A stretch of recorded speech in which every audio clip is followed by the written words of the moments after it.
धन्यवाद देना चाहूँगा कि उनके जन्मदिन पर आप सब लोग आकर उसे आशीषित करने के लिए आए हैं। मैं आप सबको धन्यवाद देता हूँ और बहुत ही आभारी हूँ आपका।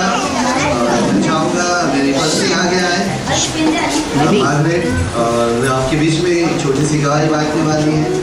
कृपया करके परमेश्वर जरूर इस गवाही के द्वारा आशीष करेगा। परमेश्वर ने हमारे जीवन में क्या किया है हम चाहते हैं कि हम आपके साथ बांटें कलीसिया के रूप में।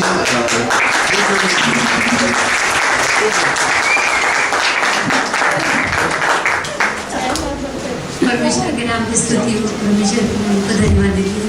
मेरा गला बेटा है इसके लिए नहीं सुने हमको 6 साल से हमें बच्चा लेना, हम लोग बहुत प्रार्थना कर रहे थे परमेश्वर से।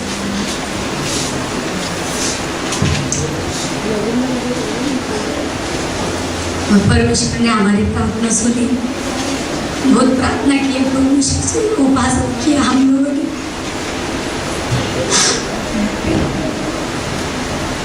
सब लोगों ने प्रार्थना किया, मेरे परिवार में, हमारे चर्च के लोगों ने परमेश्वर से। परमेश्वर हर बार मेरे से बातें करता था, मन में कहता था मैं तुझे दूंगा, मैं तुझे दूंगा, विश्वास रख। और कभी कभी चिंता भी आ जाती थी।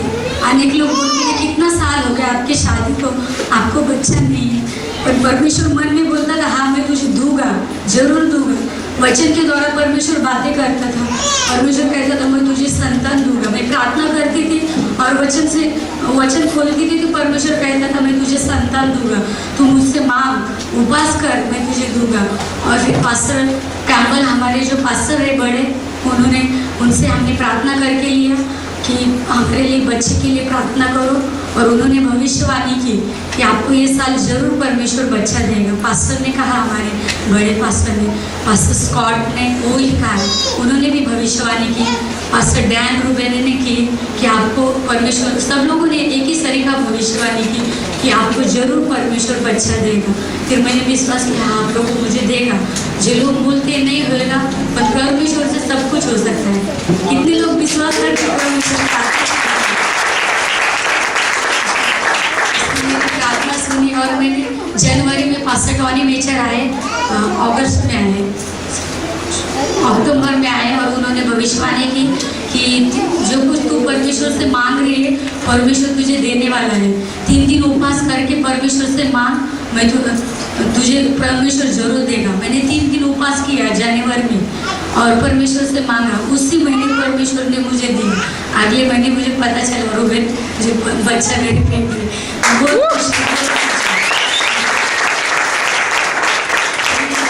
बहुत धन्यवाद करती हूँ, आप लोगों का भी धन्यवाद करती हूँ। आप लोगों ने मेरे लिए प्रार्थना की है इतना, और परमेश्वर ने मेरी प्रार्थना सुनी, मुझे इतना सुंदर बच्चा बेटा दिया। अभी मैं बहुत खुश हूँ, बहुत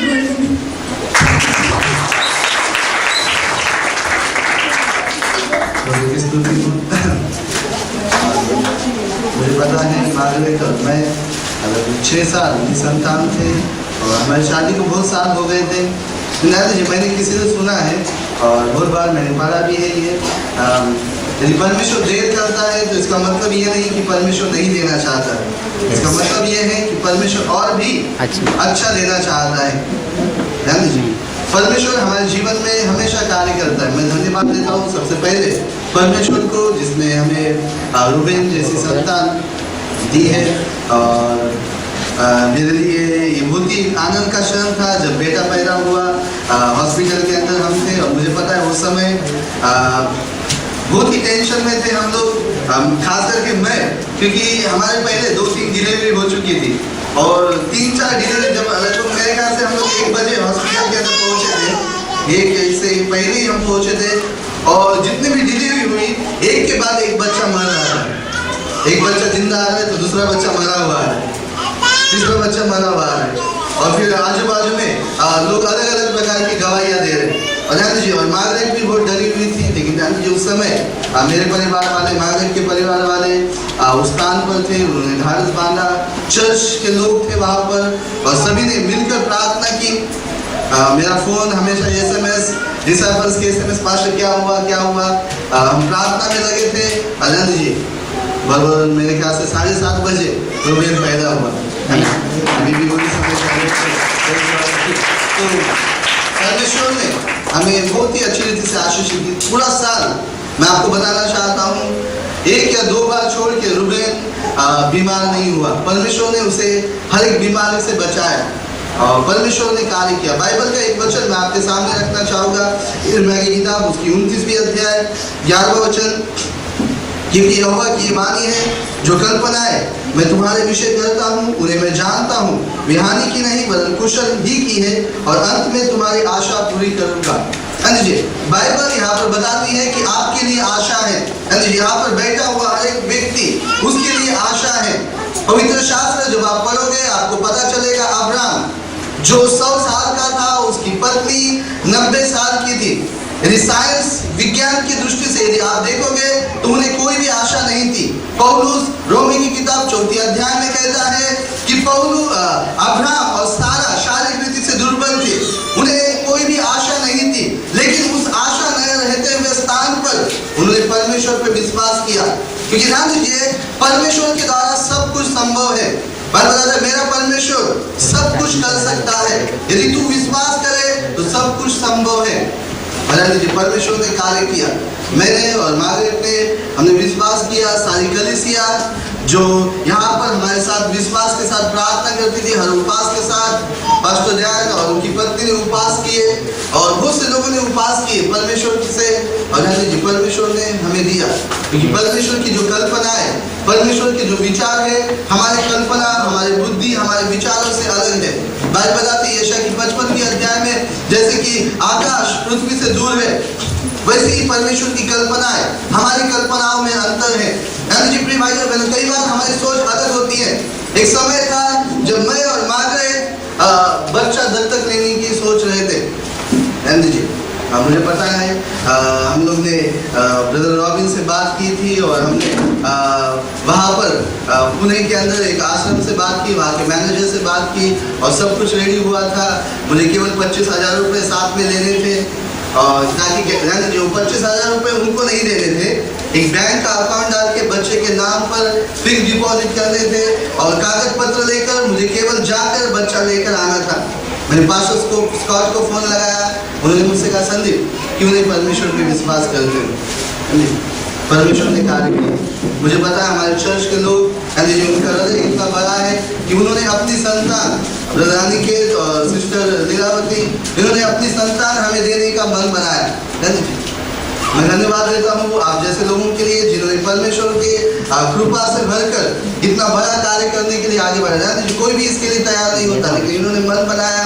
परमेश्वर की योजना कल्पना हमारी बुद्धि और विचार से बढ़कर है, पता नहीं कैसे, लेकिन ध्यान दीजिए 2011-10 में मेरे ख्याल से 11 में बरोबर दिसंबर 2010 हम बाइबल कॉन्फ्रेंस से आए। हम बहुत ही मन में कई बार चर्च के सामने कई समय पर हम खुश होते थे। प्रभु का आनंद हमारे अंदर है, उद्धार का आनंद है। कई बार घर के अंदर एक समय ऐसा होता था जब हम लोग रोते थे, दोनों भी संतान के लिए, हमें बच्चा नहीं। कंप्यूटर पे कभी कभी इंटरनेट पे हम बच्चों की फोटोज देखते थे, हमें आंखों में से पानी आता था। कई बार दूसरों के बच्चों को देखकर हमें आंखों में पानी आता था। रैली में जाते थे वहाँ पर, कई बार जैसे कि बहुत से लोग बिना सोच समझ कर बातें करते रहते, उनका उद्देश्य नहीं होता किसी को दिखाने का, लेकिन कई बातें हमारे मन में लग जाती है। मैंने मार्गरेट से कहा और हमने प्रार्थना की, जब भी हम रोते टेंशन के अंदर या चिंता के अंदर बच्चे के, हम उसका अंत प्रार्थना में करते, उसका अंत धन्यवाद में करते।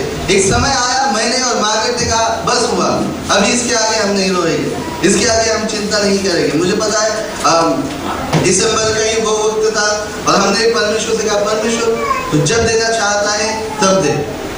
और फिर एक दिन ऐसे ही हम लोग कंप्यूटर पे रिवाइवल का वीडियो देख रहे थे और पास्टर का भविष्यवाणी फिर से एक बार हमने देखा, और वहाँ पर का उन्होंने कहा तू उपवास कर, 3 दिन उपवास कर, परमेश्वर तुझे संतान देगा। मैंने मार्गरेट से कहा, मार्गरेट क्यों नहीं तू उपवास करती? मार्गरेट मैंने कभी जिंदगी में उपवास नहीं किया।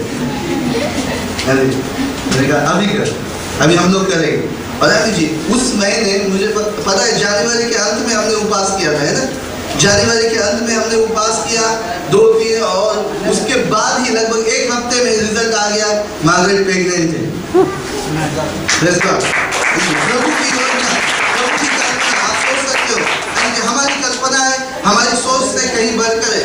जी कलीसिया में आप सबको चुनौती देना चाहूँगा, आह्वान करना चाहूँगा, प्रभु पे विश्वास कीजिए, चाहे जरूरतें कितनी भी बड़ी क्यों ना हो। यदि आप परमेश्वर के लिए जीते हो, परमेश्वर के पीछे चलते हो, जिए, अब प्रभु पे विश्वास कीजिए। अब देखिए परमेश्वर आपके जीवन में कार्य करेगा। यदि वो देर करता है, इसका मतलब ये नहीं कि वो नहीं देगा, इसका मतलब है वो और भी अच्छा देगा। प्रभु आप सबको आशीष करे। मैं यहाँ पर खत्म करना चाहूँगा। मैं चाहूँगा मार्गरेट आ गया है और केक का यहाँ पर इंतजाम किया जाए। अभी हम लोग केक काटेंगे और फिर उसके बाद हम लोग बर्थडे